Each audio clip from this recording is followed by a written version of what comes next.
everyone, my name's Miranda and today I'm here to discuss the season 2 premiere of Blindspot, which if you haven't seen it yet and don't want to be spoiled, thank you so much for stopping by, but we'll have to part ways for now.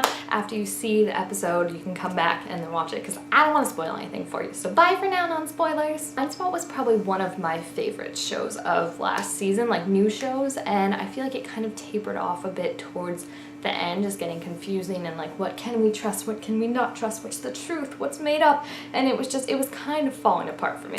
So I was happy to get this little reset on season 2, you know, like it's kind of 3 months later, everyone's been doing their thing, we have none of that whole, you know, just Taylor, is she not Taylor? Like, we know she's not Taylor now. For the last 3 months, Jane has been in a holding cell at the CIA, going through the most extreme torture. I went back and forth with if I like this or not, but I do kind of, because I feel like now it gives a double edge to the team not trusting Jane, but also Jane not trusting the team. And she kind of hinted at it a little when she was like being angry at Weller and was like, you turned me over to them, like you don't want anyone to get hurt, and look at what you did to me for the last 3 months of my life. I think it was interesting because now it kind of adds the thing where Jane's like, I don't really like you guys right now, like I'm kind of mad at you for doing that to me. So I think it's a good edge that it's not just like Jane automatically wants to get back into their good graces. She's kind of also just as wary of them now as they are of her for how easily I think they turned on her. And I feel like that's going to be very, very interesting. We already know that there technically is a mole in the FBI, but I feel like we all know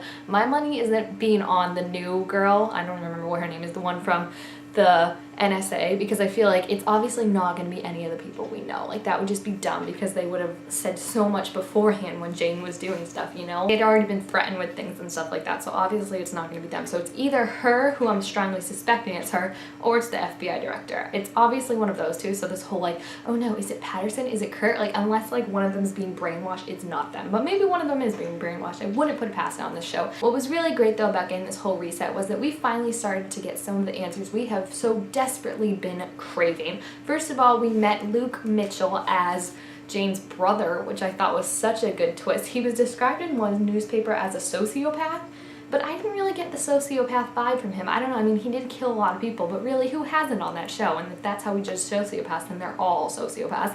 So I really liked it. I think it's interesting because you can obviously see he has a very close bond with Jane, whereas the lady who said she was the mom or whatever, the one that raised them, is more of like less emotional, I guess, like she can take herself out of the situation. So I think it's going to be very interesting to see like where his loyalties kind of lie, because right now it looks like he's really rooting for his sister, but at the same time I don't think he sees necessarily that she's not the same person she was before. She's not on board with this whole sandstorm thing. So I think it's going to be interesting where he stands. I have a feeling he'll probably either she'll kill him, the mom will kill him in front of Jane, or he's going to die protecting Jane. Like, I don't know. I have a feeling right now that he's going in the long run to end up on Jane's side. Like, he will protect himself somehow, protect her, that he will somehow protect her through himself. Maybe he'll sacrifice himself, but I don't know. That's just the vibe I'm getting. Speaking of which, they chose the dumbest names. I'm sorry. Ramen and Remy, like, that's just, I think it's supposed to be like Romulus and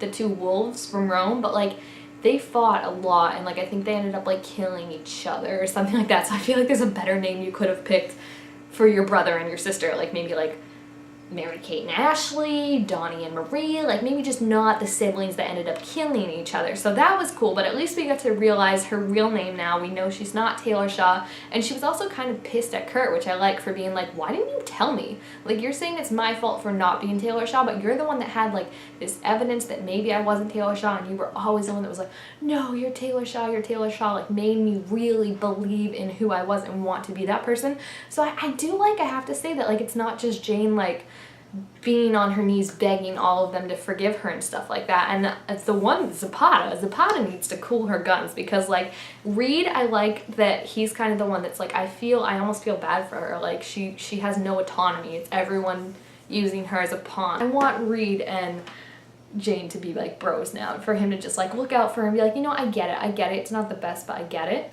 But Zapata, man, I'm just like, cool your jets, honey. Like, you betrayed the team like 5 times because you're a gambling debt, and we all forgave you. So let's not exactly take it out on Jane, thank you. The fight scene between Jane and Weller was so flippin' cool. Like, the only thing that made me mad was she should have been able to kick his butt so much easier than that. I'm gonna chalk it up to maybe she just had 3 months of torture, so her body wasn't in prime physical shape. But oh my good golly gracious, that fight scene was so beautifully choreographed, so beautifully executed. Like, I was just like, you go, Jane, kick his butt. And just like how angry she was. She obviously wasn't gonna shoot him. Like, maybe she would have shot, you know, like a shoulder or a leg or something that was like not valuable. But I like the idea of like there's this distrust now. There's this like, how far can we trust each other with things? And both of them want to be able to trust each other, I think, and want to get back to that place. Like, it's deep inside them, but at the same time it's not like they've been through so much hurt that they can't be there. So I think it's gonna be really interesting seeing the team like go back to who they were and kind of find this new dynamic, because I don't think it's ever going to be like what it was now that she's not Taylor and now that they've been through so much. Mayfair is dead. There's no changing that. So I think it's going to be very, very different, but very interesting to see them. I hope they just don't drag it out for too long. Like, let them have their little spar, let them punch each other and like make up and everything, because I just really can't take like 12 episodes of Natasha just like glaring at Jane. I'm like, get over yourself, Natasha. Like, you are not the perfect angel you're pretending to be either, and you weren't even Mayfair's best buddy, because as I remember, you had a whole episode where you were very, very mad at Mayfair and also spying on her. So why don't we get off our high horse and not act like we're the end-all be-all when it comes to judging people. Overall, I thought it was a really strong premiere though. Like, watching it, it definitely, like I said, it felt more like a sequel, like kind of like a James Bond, Jason Bourne kind of thing, where like the first movie ended with her being arrested and now this is starting over and it's in a new place. The characters are kind of in new places themselves. They're going in new directions. It's kind of more characters. I mean, Mayfair's gone, so it's kind of like a whole shakeup of authority and power and relationship balances and friendships and all that. So I really, really liked it, and I'm excited to see where the rest of the season is going to go. I hope they can continue to be very strong, because like I said, this is one of the best shows, I would say, in television right now. Like, it's just good in terms of like the things you think they're gonna drag out, they tell you so much sooner than you thought. Like, I'm so happy we found out Jane's name. I'm glad we found out who this mysterious shepherd person was right away, like it wasn't dragged out. So I really, really liked it, and I think I would give the premiere a strong 4.5 out of 5 stars, which is way higher than I rated the season finale last time. So yeah, if you watched Blindspot, the premiere, or last season, or anything, please feel free to leave your thoughts about it and your predictions for what you want to see for the rest of the season. And also make sure to give this video a thumbs up if you enjoyed it, and subscribe to my channel down below to be told to make all sorts of new videos. And I will see you guys next time. Bye!